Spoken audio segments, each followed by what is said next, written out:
Assalamualaikum warahmatullahi wabarakatuh. Perkenalkan, saya Nur Hafiz, NIM 2111250045 dari kelas 2D Prodi Pendidikan Islam Anak Usia Dini Fakultas Tarbiyah dan Tadris Universitas Islam Negeri Fatmawati Soekarno Bengkulu.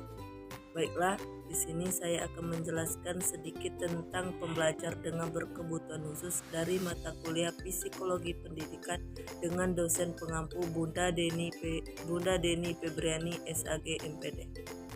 Baiklah, selanjutnya yaitu pengertian anak berkebutuhan khusus. Ada 3 kategori anak berkebutuhan khusus, yaitu yang pertama, anak-anak usia sekolah yang saat ini berbeda dengan lembaga-lembaga pendidikan formal tetapi tidak memiliki atau tidak menunjukkan kemajuan dalam belajarnya.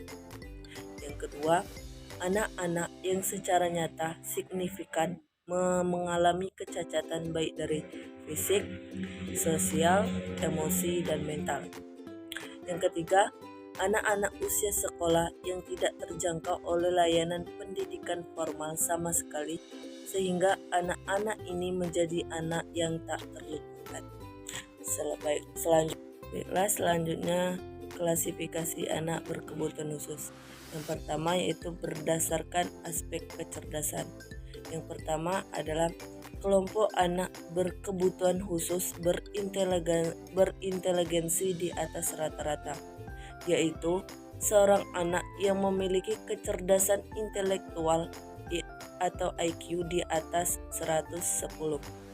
Ciri-ciri anak ini adalah cepat dalam belajar, memahami, menghafal, dan sebagainya. Yang kedua, kelompok anak berkebutuhan khusus berinteligensi di bawah rata-rata, yaitu seorang anak yang kecerdasan intelektualnya IQ di bawah 90. Ciri-ciri anak ini adalah lambat dalam belajar, mengingat, dan memahami. Selanjutnya, berdasarkan aspek fisik. Pertama, tunanetra. Tunanetra yaitu seorang anak yang terganggu pilihannya sebaik ciri anak ini adalah memiliki daya pendengaran dan perabaan yang kuat, sikap bisa mengusap mata dan sebagainya. Karunia yaitu seorang anak yang memiliki pendengaran baik,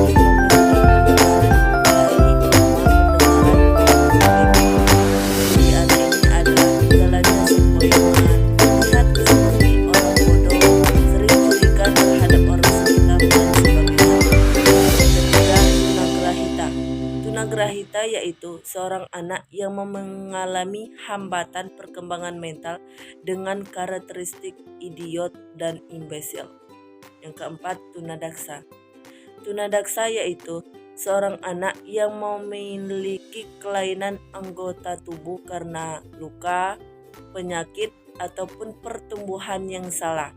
Anak ini memiliki ciri kelainan fisik atau cacat fisik, suka menampakkan kemarahan tanpa sebab yang jelas, dan sebagainya. Selanjutnya, berdasarkan aspek tingkah laku. Selanjutnya, berdasarkan aspek tertentu. Berdasarkan aspek tertentu, yang pertama yaitu autis. Autis yaitu seorang anak yang hanya tertarik terhadap dunianya sendiri dan acuh terhadap orang lain. Ciri dari anak yang menderita autis adalah bicaranya lambat dan kata-katanya sukar dipahami.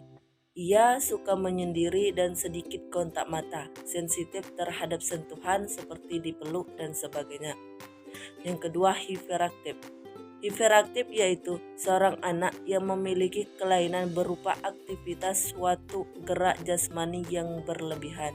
Cirinya adalah tidak bisa diam, sering gagal fokus, sering tidak mampu mengikuti instruksi, sering lupa dalam tanggung jawabnya, dan sebagainya. Selanjutnya yaitu faktor penyebab anak berkebutuhan khusus. Faktor penyebab anak berkebutuhan khusus ada 3, yaitu sebelum kelahiran, saat kelahiran, dan setelah kelahiran. Baiklah, yang pertama yaitu sebelum kelahiran. Ada beberapa faktor tersebut, antara lain yang pertama, gangguan genetika, kelainan kromosom, dan transformasi. Kelainan kromosom kerap diungkap dokter sebagai penyebab keguguran. bayi meninggal saat setelah melahirkan maupun bayi yang dilahirkan sindrom Down. Kelainan kromosom ini umumnya terjadi saat pembuahan, yaitu saat sperma ayah bertemu sel telur ibu. Selanjutnya, infeksi kehamilan. Infeksi saat kehamilan dapat mengakibatkan cacat pada janin. Penyebabnya adalah parasit golongan protozoa yang terdapat pada binatang seperti kucing, anjing, burung, dan tikus. Gejala umumnya seperti mengalami gejala berupa demam, flu, dan pembekakan kelenjar getah bening. Baiklah, selanjutnya yaitu usia ibu hamil. Selanjutnya yaitu keracunan saat hamil.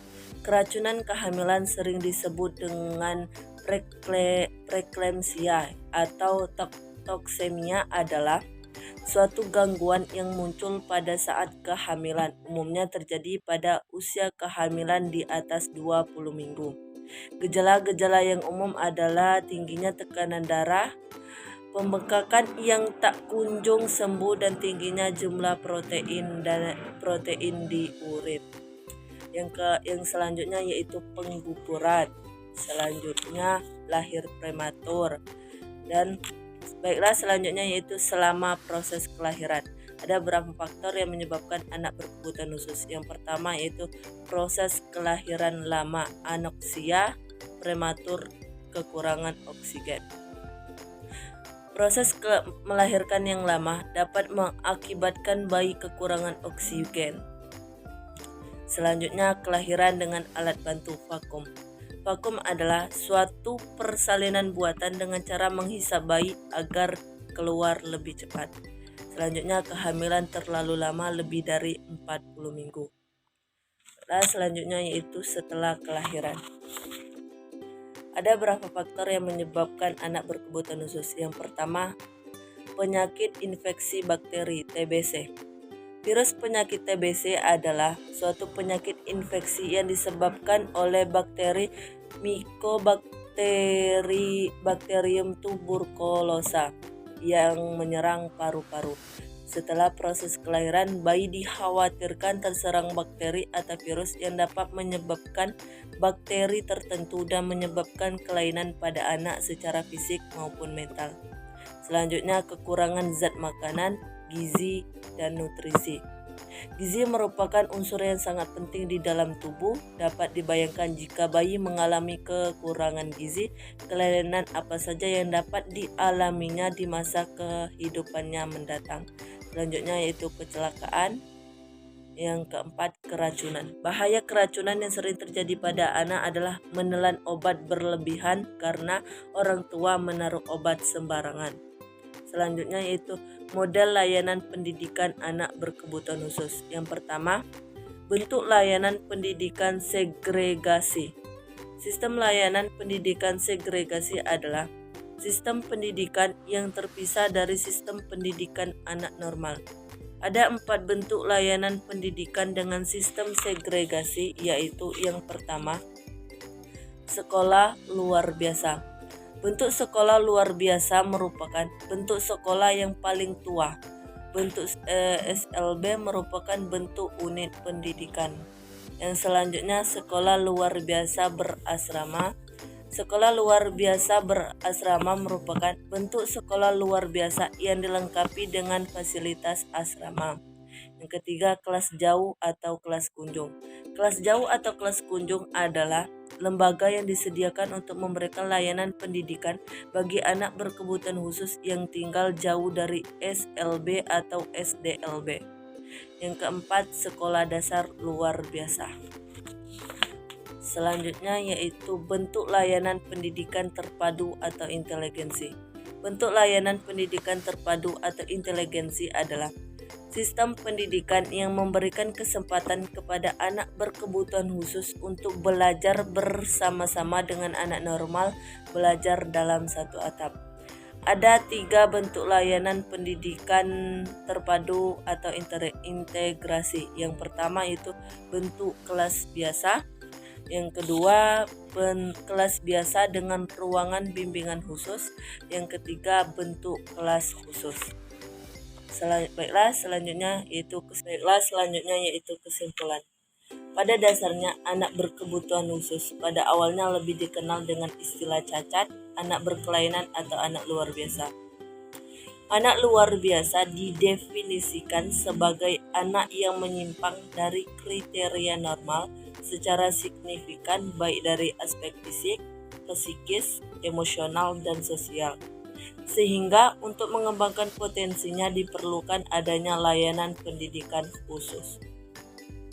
Anak berkebutuhan khusus diklasifikasikan berdasarkan jenisnya, yaitu kecerdasan fisik, tingkah laku, dan jenis tertentu. Dalam jenis kecerdasan dibagi menjadi dua, yaitu di atas rata-rata IQ di atas 110 dan di bawah rata-rata IQ di bawah 90. Dan jenis fisik dibagi menjadi tunanetra, tunarungu, tunagrahita, dan tunadaksa. Dan jenis tingkah laku yaitu penyimpangan tingkah laku karena gangguan emosi dan gangguan penyesuaian sosial. Dan jenis tertentu yaitu ada autis dan hiperaktif. Penyebab anak berkebutuhan khusus dibagi menjadi 3, yaitu saat sebelum kelahiran, saat kelahiran, dan setelah kelahiran. Baiklah, mungkin itulah penjelasan dari saya mengenai anak berkebutuhan khusus. Apabila ada salah kata, saya mohon maaf. Kepada Allah saya mohon ampun. Wabillahi taufiq wal hidayah. Wassalamualaikum warahmatullahi wabarakatuh.